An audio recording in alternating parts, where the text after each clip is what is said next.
دیکھو جسم سے روح نکل جائے نا تو کیا ہے پھر کہ مرتا ہے، چاہے وہ غریب ہو چاہے امیر ہو، چاہے کمزور ہو چاہے پہلوان صاحب ہو، اگر روح نکل گئی اب پہلوان صاحب بھی کیا ہے کہ مردہ ہے۔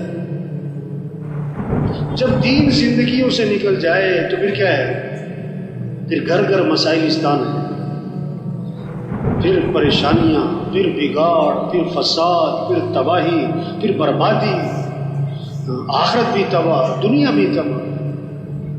دین ہے تو دنیا بنتی ہے، آخرت بنتی ہے۔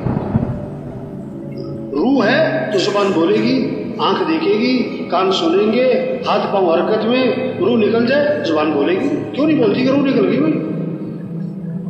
ہاں، جب دین زندگیوں سے نکل جائے، مال ہوتے ہوئے مال والے پریشان ہوں گے، حکومتیں ہوتے ہوئے حکومتوں والے پریشان ہوں گے، ہاں، سارے اسباب کے ہوتے ہوئے اسباب والے پریشان ہوں گے۔